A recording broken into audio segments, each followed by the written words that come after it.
یا اہل الکتابی اہل کتاب، آیت نمبر 171 شروع کر رہے ہیں اب ہم۔ لا تغلو، مت تم سب تجاوز کرو، فی دینکم اپنے دین میں، ولا تقولو اور مت تم سب کہو، علی اللہ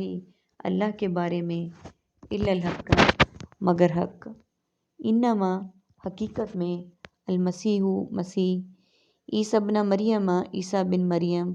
رسول اللہ اللہ کے رسول، و کلمتہ اور اس کا کلمہ تھے، القاہا ڈالا اسے، الی مریم مریم کی طرف، و روح اور روح تھے، منہ اس کی طرف سے، فآمنوا تو تم سب ایمان لاؤ، باللہ اللہ پر، و رسولہ اور اس کے رسولوں پر، ولا تقولوا اور مت تم سب کہو، ثلاثۃ تین ہیں، کیا الہ، تین کیا ہے الہ، انتہو تم سب باز آ جاؤ اس اعتقاد سے، خیر بہتر ہے، لکم تمہارے لیے، انما اللہ در حقیقت اللہ، الہ واحد اکیلا ہی معبود ہے، سبحانہ پاک ہے وہ، ان یکونا کہ ہو، لہو اس کی، ولدن کوئی اولاد،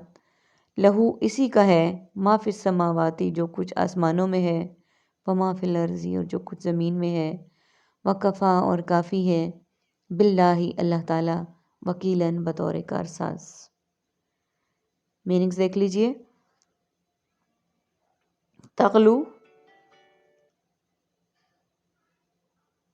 غلو فی الدین غالی، فی الحال فی الفور اور فی الحقیقت، الحق کی حق و صداقت حق بات،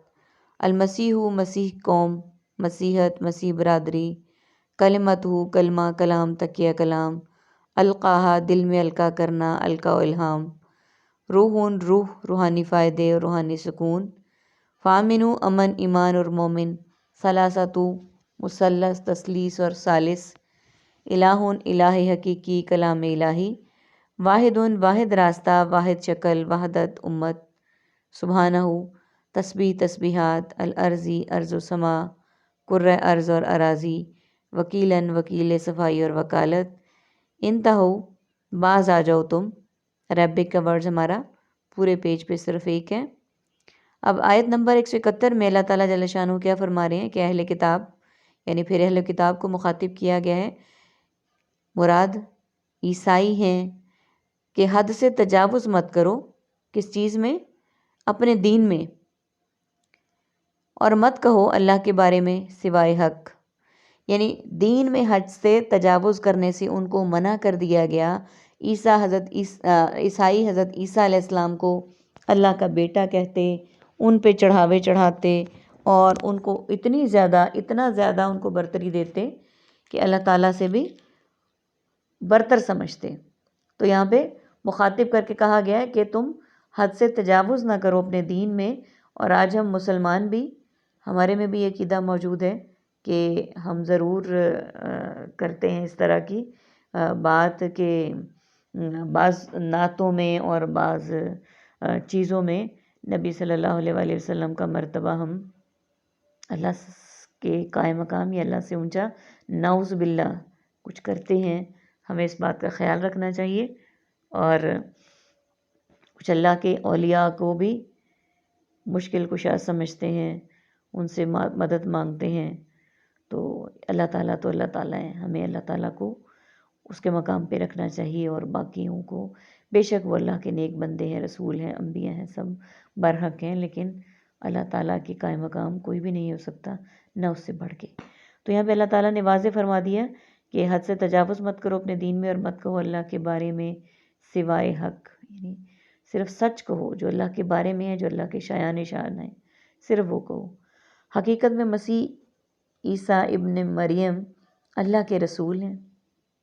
حقیقت یہ ہے کہ وہ اللہ کے رسول ہیں۔ اس کا کلمہ بشارت تھے، یعنی وہ اللہ کا وہ کلمہ جو اللہ تعالیٰ نے کن کہا، وہ کلمہ تھے، ڈال دیا اسے مریم کی طرف، اور اللہ تعالیٰ نے وہ کن کہہ کے پھونک دیا حضرت مریم علیہ السلام کے، پھونکا فرشتے نے آ کے، اس کی طرف سے روح پھونکی، اور وہ اللہ تعالیٰ کا زندہ جاوید معجزہ تھے۔ تو ایمان لاؤ اللہ پر، یعنی وہ اللہ تعالیٰ کا کن کلمہ تھے، اور اللہ تعالیٰ کی طرف سے روح پھونکی تھی فرشتے نے حضرت مریم علیہ السلام کے، تو حضرت مریم علیہ السلام کے جو ہے وہ کنڈیشن پریگننسی والی ہو گئی، اور حضرت عیسیٰ علیہ السلام کی ولادت ہوئی۔ تو اس میں واضح الفاظ میں کہہ دیا گیا کہ ایمان لاؤ اللہ پر، اس کے رسولوں پر، یعنی اللہ تعالیٰ پر ایمان لاؤ اور اس کے رسولوں پر لاؤ۔ مت کہو کہ الہ تین ہے، یعنی یہ نہ کہو کہ الہ یعنی معبود تین ہے۔ عیسائی حضرت عیسیٰ علیہ السلام، حضرت مریم علیہ السلام اور اللہ تعالیٰ تینوں کو الہ کہتے تھے۔ اللہ تعالیٰ نے کہا نہیں، تینوں کو الہ مت کہو، باز آ جاؤ اس اعتقاد سے تو بہتر ہوگا تمہارے لیے، یعنی اس یقین سے باز آ جاؤ، یہ تمہارے لیے بہتر ہے۔ حقیقت میں اللہ ایک ہے، وہ اکیلا معبود ہے، وہ پاک ہے اس بات سے کہ ہو اس کی اولاد، وہ اس بات سے بالکل پاک ہے کہ اس کی کوئی اولاد ہو، اور اللہ تعالیٰ کے شایان شان نہیں ہے اولاد کا ہونا۔ اولاد تو اسے چاہیے ہوتی ہے جسے اپنی مدد کے لیے کوئی چاہیے یا کوئی کسی طرح کی، اللہ تعالیٰ تو ہر مدد سے، ہر چیز سے بالا تر ہے، وہ احد ہے، وہ صمد ہے، وہ الہ ہے، وہ معبود ہے، اسے تو کسی کی ضرورت نہیں ہے۔ ہم سب اس کے محتاج ہیں، وہ کسی کا محتاج نہیں ہے، پھر وہ اولاد اس کی کیسے ہو سکتی ہے؟ اور اسی کا ہے جو کچھ آسمانوں میں ہے اور جو کچھ زمین میں ہے۔ بے شک زمین و آسمان کی ہر چیز، ہر ذرہ اس کا ہے، تو پھر اسے اولاد کی کہاں سے ضرورت ہوگی؟ اور کافی اللہ تعالیٰ بطور کارساز، یعنی اللہ تعالیٰ کفایت کرنے والا ہے، کارساز ہے، اور جس کو اللہ تعالیٰ کفایت کرے اور وہ کارساز اس کا بن جائے، اسے اور کسی کی ضرورت نہیں رہتی۔ اللہ تعالیٰ سے دعا ہے کہ ہم اللہ پر دل سے ایمان لانے والے ہوں، رسولوں پر دل سے ایمان لانے والے ہوں، اس کو الہ مانیں، معبود مانیں، وحدہ لا شریک مانیں، اور اللہ تعالیٰ کو اپنا کارساز سمجھیں، اور وہ ہمارا حقیقی کارساز ہو، اور ہمیں اور کسی جھوٹے سہارے کی ضرورت نہ پڑے۔ آمین ثم آمین۔ وآخر دعوانا ان الحمد للہ رب العالمین۔ سبحانک اللہم وبحمدک، نشہد ان لا الہ الا انت، نستغفرک ونتوب الیک۔ السلام علیکم ورحمۃ اللہ وبرکاتہ۔